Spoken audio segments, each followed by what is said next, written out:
I bought this knife for $1. Well, it was actually £1.30, which equates to around $1.59. But that's close enough for me because I wanted to see just how sharp I can make a super cheap knife without using a knife sharpener. It may sound like a weird, maybe even impossible challenge, but there are ways to sharpen a kitchen knife to a scarily sharp level even without using a knife sharpener. To see just how sharp we can make this $1.59 knife, I need to see just how sharp it is now straight out of the packaging. Well, I can tell straight away that that's very dull. It's not going to cut through much.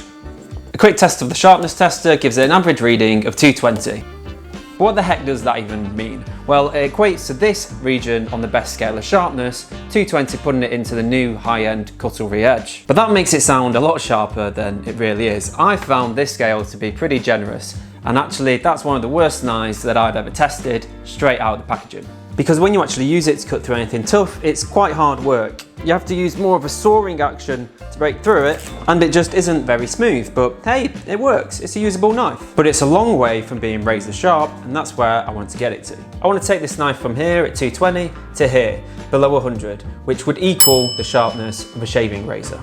So the question is, how?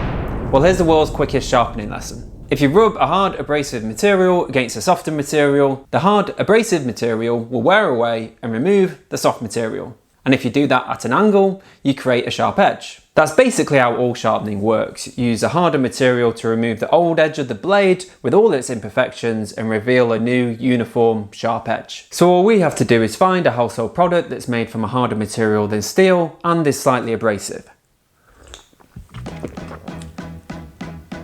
A mug is the perfect such thing. They're generally made from either ceramic or porcelain, which are two very similar materials and two very hard materials. They may be brittle, but they are very hard materials. And when you flip a mug over, you'll find generally that the underside ring hasn't been glazed, and so it's slightly abrasive. Now, I'm not joking when I say that this mug will do a better job of sharpening a knife than most of the knife sharpening products you can actually buy. To sharpen with it, you just need to use that underside ring and glide the blade up and down at the angle of the blade edge. Now, more often than not, that'll be around 15 degrees, but don't overly worry about the exact angle of the edge on your blade. You can kind of just judge it by eye and just tilt the blade until it looks like an angle that matches flat against the mug, and then you can start working up and down.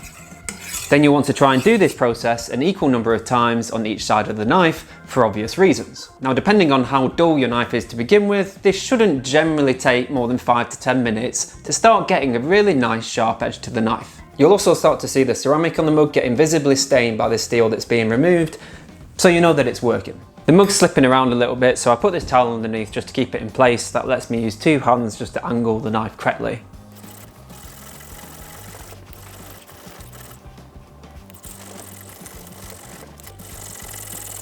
I also got a tip from one of the viewers of this channel that when you want to finish off the knife, you should use the other side that has been glazed just to give it that nice little fine finish. So let's try that out and see if it helps. Okay, so I think I'm done there. That's taken quite a bit longer actually, about 20 minutes, but I am trying to get this exceptionally sharp, so I thought I'd spend a bit more time doing it. After sharpening, you typically want to use a strop to finish off the knife. A strop is essentially a piece of leather attached to a wooden block. You glide the blade along and that removes the burr, which are the little bits of metal still clinging onto the very tip of the edge, and that finishes off the blade. But we're using regular household products today, so I'm going to forget about this and use a leather belt instead. It's a decent substitute, just use the reverse side of the belt so that you don't damage it too much, and it does a pretty similar kind of job. Okay, let's test out this knife. Hopefully now a very sharp $1 knife. And clearly a little bit uneven on the blade edge, different readings for different parts of the blade. I've sharpened it on a mug, I'm going to forgive myself for that. So it's gone from 220 on the scale right down to 97, below 100 puts it into the double edge razor blade category, a $1.59 knife and a mug, and some patience. That's all it takes. So that was a pretty ripe avocado as it happens. It squished it, but it still sliced straight through the seed super easily, really.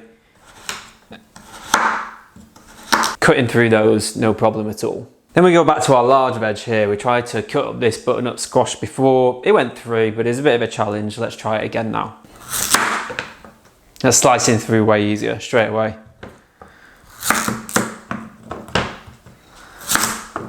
No problem. So it seems like we've vastly improved this $1 knife, but hang on, there's something vitally important to this story that I need to tell you. All this knife has done is cut up that avocado and this little bit of butternut squash. I haven't done anything else off camera. You've seen everything this knife has been used for since I've sharpened it, and it's not been used for very much. So let's see how sharp this knife is now. 165, 340, 180.